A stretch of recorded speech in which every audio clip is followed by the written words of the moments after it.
En las últimas décadas han surgido una gran variedad de registros activistas sobre casos de feminicidio. Estos registros son parte de una genealogía feminista que recoge datos sobre violencia de género y feminicidio desde los años 90. En este momento fue cuando el término feminicidio o femicidio se empodera y empodera el activismo feminista. Ha habido un resurgir en estos últimos años que también lo hemos visto, por ejemplo, en las prácticas del movimiento Ni Una Menos o Vivas Nos Queremos. Estos registros activistas son una fuente muy importante de información sobre el fenómeno y producen conocimientos alternativos sobre el fenómeno. Desde hacer registros en cuadernos hasta hacer registros digitales, las activistas feministas han encontrado y han aprendido diversas maneras de encontrar más información sobre el feminicidio. Los datos activistas suplen o se contraponen a los datos oficiales muchas veces, pero esto no quiere decir que estén siempre en contradicción. Los datos activistas también amplían el concepto de feminicidio, también proponen nuevas metodologías y producen preguntas que desde el Estado también se pueden abordar sobre qué es el feminicidio, cómo lo registramos y cómo podemos aprender formas de prevenirlo y también de reparar los daños causados. Hola, mi nombre es Elena Suárez Val y la clase de hoy es Feminicidios, Datos y Activismos, haciendo datos desde las organizaciones de la sociedad civil y feministas. Me voy a presentar porque la sesión de hoy es sobre feminicidio, datos y activismos y yo soy una activista que hace datos de feminicidio. Soy la realizadora de Feminicidio Uruguay desde 2015 y también estoy estudiando las prácticas de datos activistas. Estoy haciendo un doctorado en la Universidad de Warwick en Inglaterra y también colaboro en un proyecto junto a Catherine de Ignacio y Silvana Fumega que se llama Datos contra Feminicidio. En este proyecto estamos estudiando las prácticas activistas y también estamos generando herramientas para que las activistas podamos mejorar nuestras prácticas de hacer datos de feminicidio. En esta sesión la intención es conocer un poco más sobre estas metodologías activistas, aprender más sobre las experiencias de registro de casos de feminicidio desde el activismo y también poner en diálogo estos posibles lugares comunes que podemos encontrar entre los registros oficiales y los registros activistas. Nuestra sesión sincrónica va a tener un formato taller justamente para poder dialogar entre nosotras y para poner en diálogo estas distintas prácticas activistas con las prácticas oficiales de producción de datos de feminicidio. Esta clase tiene como objetivo empezar a pensar un poco, empezar a tener algunos conceptos para pensar en estas prácticas. A través de esta clase voy a introducir 3 conceptos clave. La idea de datos faltantes, la idea de contradatos y la idea de datos discordantes. Para empezar, a mí me gustaría plantear la idea de pensar en los datos como agente de cambio. Históricamente, los datos se han pensado como neutros y totalmente desprovistos de política. Pero como dice mi compañera Silvana Fumega, los datos no son ni asépticos ni neutrales.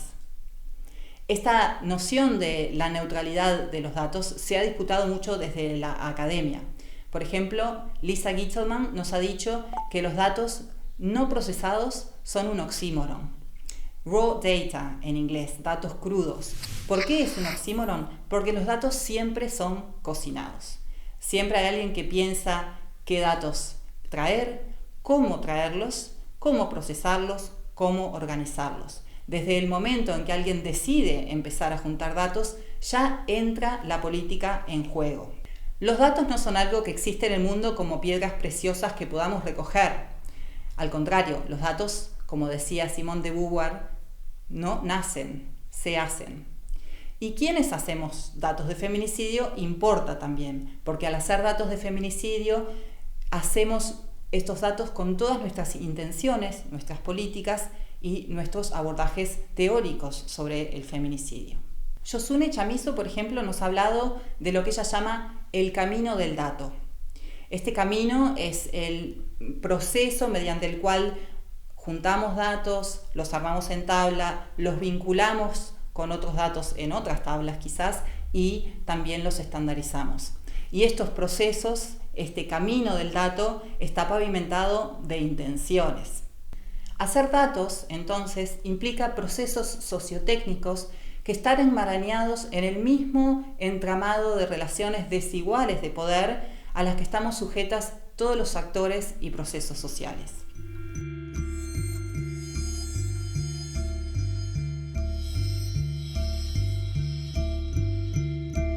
Los datos son esenciales para entender la realidad, pero como acabamos de decir, no son neutrales. Los datos pueden reproducir y reforzar opresiones que son resultado de las desigualdades de poder. Pensemos, por ejemplo, en el minucioso registro que se hacía de tamaños y formas de cráneos que se utilizó para justificar pensamientos racistas y un sistema ideológico racista que llevó a toda la colonialidad y todas las opresiones que conocemos especialmente en nuestro continente. Eso estaba basado en datos científicos y apoyado en esa supuesta neutralidad y veracidad de los datos. Entonces, repito otra vez, ¿qué datos juntamos? ¿Cómo los juntamos? ¿Cómo los vinculamos? Son todas decisiones que están desde el principio imbuidas de política y también tienen repercusiones políticas. Las ontologías de datos, es decir, la forma en que ordenamos los datos en planillas, en columnas, los nombres que les damos a los campos, son especialmente importantes y ahí es donde se cuela especialmente la política. Por ejemplo, no es lo mismo si titulamos un campo víctima o si lo titulamos nombre de una mujer. No es lo mismo si agregamos un campo para ver cuántos hijos tenía la mujer, colocándola en su relación como madre, que si no ponemos ese campo.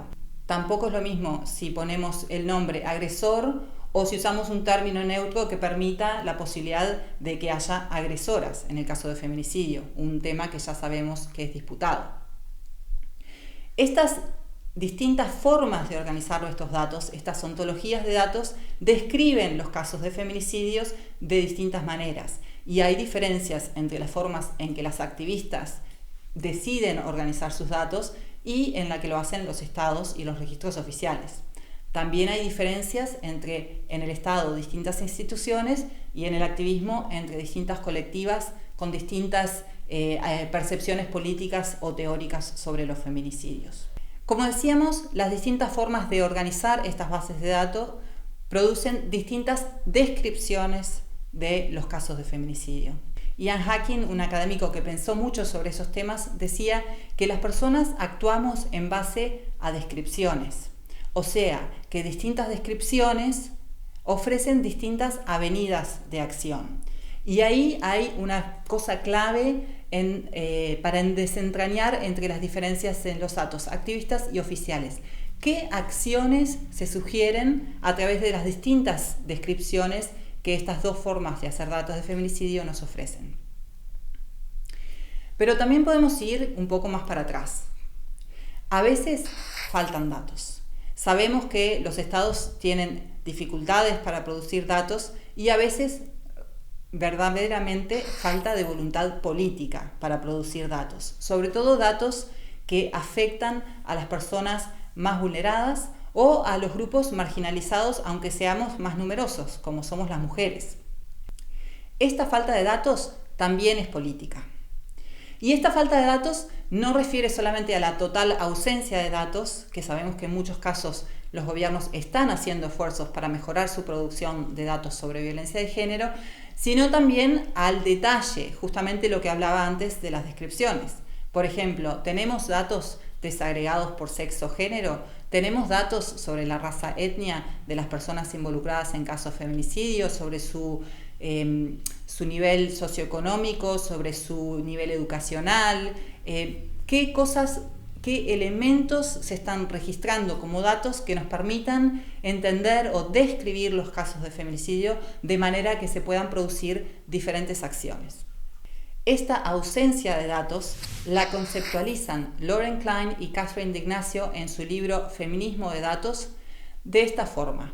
Los llaman datos faltantes, que son datos que se olvidan, que no se juntan o que no se juntan suficientemente y cuya presencia realmente contribuiría a cambiar cualitativamente la vida de grupos marginalizados y oprimidos. Más adelante voy a profundizar sobre este concepto, datos faltantes. Ante estos datos faltantes, las activistas feministas hemos saltado en estas brechas de datos, produciendo nuestros propios datos sobre casos de feminicidio. Estos datos, Ignacio y Klein los conceptualizan como contradatos, que son datos que se producen utilizando la ciencia de datos no para perpetuar opresiones existentes, sino para cuestionar, para disputar y para ofrecer miradas alternativas que permitan cambiar las relaciones desiguales de poder. Ahora tenemos datos oficiales, datos activistas, datos faltantes, contradatos. Todo esto produce que en varios lugares haya múltiples versiones de los datos de feminicidio. Por ejemplo, hace unos años yo conté hasta 5 datos distintos para Uruguay, que es un país muy chiquito, y teníamos distintas cifras de los casos de feminicidio casi todos los años en las fechas que se publican normalmente, el 25 de noviembre, el 8 de marzo. Esta multiplicidad de datos puede llevar a lo que para el caso de México Ligia Tavera Fenollosa dio a llamar una guerra de cifras, y yo hace un tiempo conceptualicé como discordancia de datos o datos discordantes. Importa que haya datos discordantes porque puede tener un impacto negativo.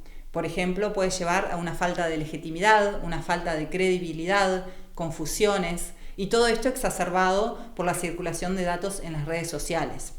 Pero sin embargo, también estas discordancias de datos nos pueden aportar algo positivo, que es en estas discordancias, en estas diferencias, cuando empezamos a ver que hay uno, que hay otro, es cuando podemos empezar a preguntarnos, bueno, ¿qué me puede aportar la mirada de esta otra base de datos a mi propio quehacer sobre datos de feminicidio? Y es por eso que esta sesión pretende empezar a buscar esas metodologías, esas conceptualizaciones desde el activismo para ver de qué maneras pueden dialogar con las prácticas de datos oficiales y encontrar esos puntos en común y esas preguntas que nos tenemos que hacer desde ambos lugares sobre cómo podemos mejorar nuestra comprensión de los feminicidios.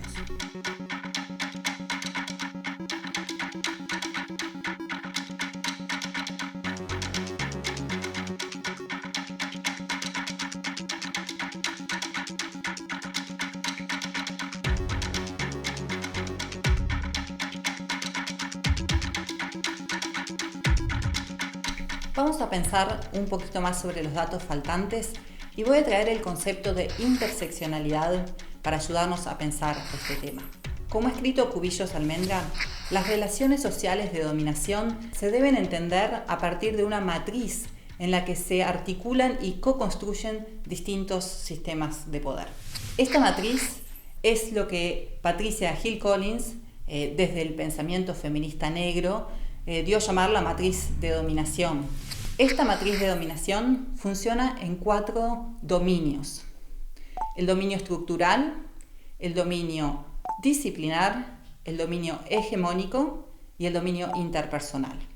En esta matriz, el sexismo, el racismo, el clasismo, la discriminación por identidad o por orientación sexual se articulan y co-construyen de manera de reforzar y provocar distintos tipos de opresión dependiendo de qué lugar de la matriz nos encontremos. Estos dominios igualmente no se deben entender como dominios separados, sino como lentes para poder analizar sistemas de opresión. Catherine D'Ignacio y Lauren Klein nos han propuesto utilizar esta matriz para empezar a comprender cómo funcionan los datos faltantes en esos distintos dominios. En el caso de los datos de feminicidio, podemos pensarlo a través de esos 4 dominios de esta forma. En el dominio estructural es donde se organizan las leyes. Entonces es un dominio que compete al Estado. En relación a los datos de feminicidio, por ejemplo, podemos tener estados que tienen leyes sobre feminicidio o no. Esas leyes pueden incluir requerimientos de que los estados produzcan datos o no, y toda una serie de conceptualizaciones, penalización del feminicidio, etcétera, que hacen a lo estructural en relación a los datos de feminicidio. En este dominio estructural, la falta de leyes también hace a la opresión, por ejemplo, en el caso de que no las haya. El dominio disciplinar es donde se organiza la opresión, por ejemplo, a través de la implementación de leyes o cómo se ejecutan esas leyes. Entonces, por ejemplo, con relación a los datos de feminicidio, podemos ver que podemos tener leyes que nos dicen que juntemos datos desde el Estado, pero esos estados pueden estar en incumplimiento de esas leyes. También podemos tener estados que las cumplen, pero a medias. Puede ser por falta de voluntad política, como muchas veces es por falta de recurso. Esto es lo que hace a los datos. Hay un análisis más amplio que es los efectos y repercusiones que tienen estas intervenciones desde los distintos dominios en el feminicidio en sí. Pero acá estamos pensando en los datos. Luego está el dominio hegemónico. Este dominio es lo que hace a lo cultural. Es donde circulan ideas opresivas. En este caso, el rol de los medios en este dominio es fundamental. Vemos, por ejemplo, cómo los medios pueden reproducir narrativas sexistas o revictimizantes sobre los casos de feminicidio, o también cómo los reportajes de feminicidio se pueden enfocar en algunas áreas más privilegiadas y no tanto en otras. De esta forma también se afecta la producción de datos de feminicidio desde dos lados.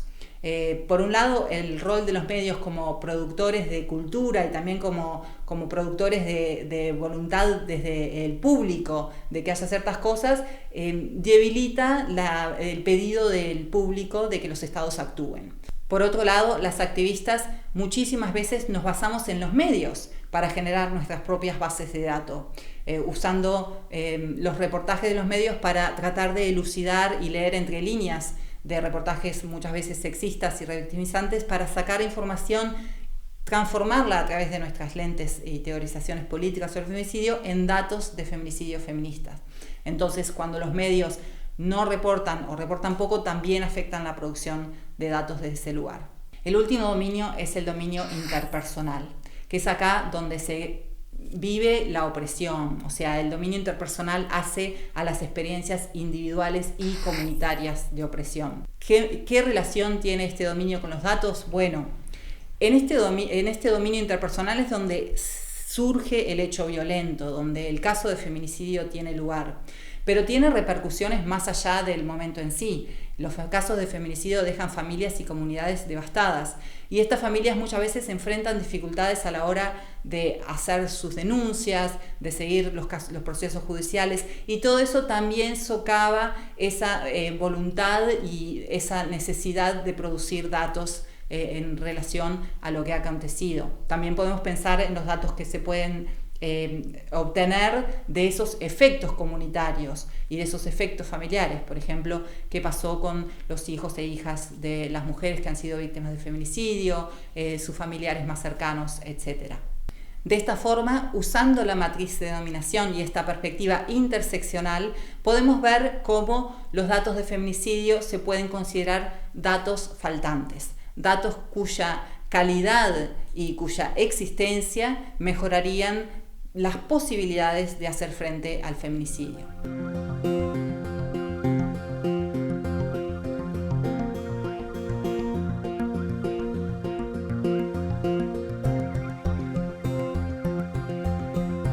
Hablemos de contradatos. Los contradatos, como dijimos antes, son, según D'Ignacio y Klein, datos que las activistas hacemos en respuesta a los datos faltantes.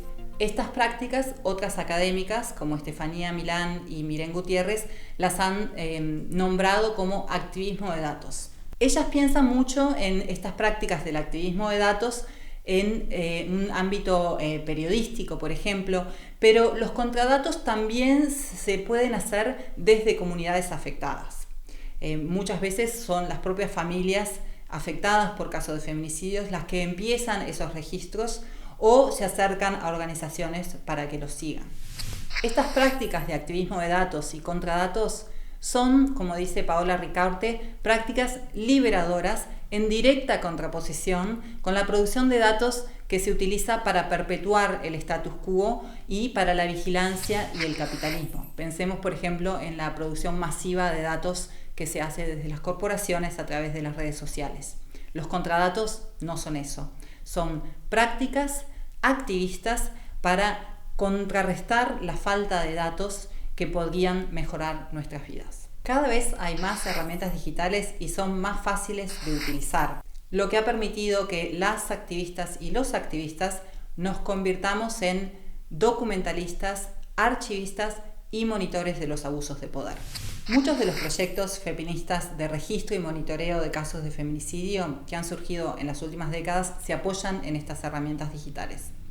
Por ejemplo, mi propio registro Feminicidio Uruguay utiliza Google Spreadsheets y Google Maps. Pero también hay otras herramientas como Mapbox, Tableau, OpenStreetMaps, herramientas que son open source y herramientas que no lo son. Las activistas hemos buscado distintas formas de adaptar estas herramientas para nuestros propósitos y para realizar nuestros datos. Lo que es cierto es que la producción de datos de feminicidio data al menos de los años 90. Hay muchísimos ejemplos, pero sobre todo en América Latina, porque es en América Latina en el que el término feminicidio y femicidio han sido empoderados y, como dije al principio, han empoderado también al movimiento feminista, lo que es muy visible en el movimiento Ni Una Menos, en Vivas Nos Queremos y en tantas otras movilizaciones que han sacudido a nuestro continente.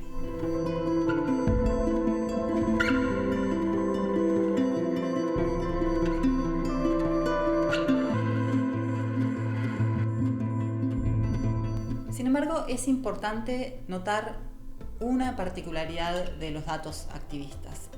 Estos datos no tienen como propósito únicamente cuantificar o caracterizar el fenómeno. Los registros activistas muchas veces se conforman en una práctica de cuidado. Como dicen las activistas del Sovereign Body Institute en Canadá, las bases de datos cuidan de los datos de las mujeres. ¿Y por qué decimos que estas bases de datos cuidan? Porque no solamente tienen la intención de entender el fenómeno, sino también de conformarse en memoriales de las vidas y de las muertes de las mujeres que fueran afectadas por la violencia feminicida. Pensando en la producción de conocimiento, María Puig de la Bella Casa nos dice que cuidar implica un trabajo de mantenimiento cotidiano, compromiso ético-político y una relación afectiva con nuestros objetos de estudio es lo que manifestamos las activistas feministas que trabajamos con casos de feminicidio. Los registros activistas sobre feminicidio se conforman en lo que yo he dado a llamar amplificadores de afectos, artefactos digitales a través de los cuales las emociones políticas feministas se transmutan en acciones orientadas a cambio social. Hacer y cuidar de los datos de feminicidio, entonces, como dije, es una práctica que está íntimamente ligada al cuidado de las mujeres afectadas, en particular por el feminicidio, pero también de todas las mujeres que somos afectadas inevitablemente por cada asesinato. Por otra parte, esta mirada desde las emociones también nos convina a pensar en el autocuidado en la producción de contradatos, pero también de datos oficiales. Los registros de feminicidio, entonces, los activistas, pero quizás también los oficiales, se pueden pensar como lo que Anne Ketovich llamó archivos de sentimientos. Estos archivos de sentimientos guardan la memoria histórica no solo de las mujeres que fueron asesinadas en feminicidio, sino también de las luchas feministas, de las prácticas de cuidado activistas y también, ¿por qué no?, de la labor desde el Estado de los funcionarios y funcionarias comprometidos con el cambio social y el fin de la violencia hacia las mujeres. Y para terminar con esos tres conceptos clave, hablamos de datos faltantes, hablamos de contradatos y vuelvo a la idea de datos discordantes. Datos del Estado, datos de las activistas, pero también datos de distintas instituciones del Estado y de distintas colectivas activistas. Estas multiplicidades de datos, como dijimos antes, pueden generar falta de confianza, pueden generar falta de credibilidad, pero más que nada lo que hacen es dificultar la posibilidad de realmente entender los procesos, pero también de qué formas combatir la violencia feminicida. Pero en las discordancias también se pueden oír notas interesantes. Como dije antes, esta multiplicidad de datos también nos invita a pensar qué diferentes metodologías están produciendo estos datos, qué distintos intereses están produciendo estos datos, de qué formas podemos colaborar para producir quizás no notas completamente armónicas, porque siempre va a haber diferencias entre cómo las activistas concebimos un tema y cómo los estados lo conciben, pero sí quizás ver puntos en común, en qué notas podemos acordar para poder producir trabajos que realmente conlleven este fin a la violencia. Algunos elementos que estas discordancias nos invitan a pensar, por ejemplo, son las diferencias metodológicas, las diferencias en la teorización del feminicidio, esta perspectiva que nombré del cuidado en los datos, la idea de los datos como memoriales. Todo esto puede quizás darnos pistas de formas de colaborar entre el Estado y las activistas. En nuestra sesión sincrónica la idea es justamente empezar a escuchar estas discordancias para ver qué podemos encontrar. Vamos a poner el foco en la producción de datos activistas, porque normalmente el foco se pone en la producción institucional. Vamos a pensar entonces en los puntos en común y también en las posibles colaboraciones que pueda haber entre activistas y el Estado. Por eso la sesión va a tener un formato interactivo, un formato de taller.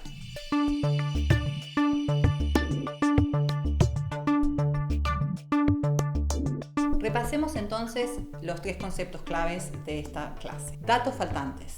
Son los datos cuya ausencia repercute negativamente sobre la vida de distintos grupos marginalizados y que podrían encontrarse.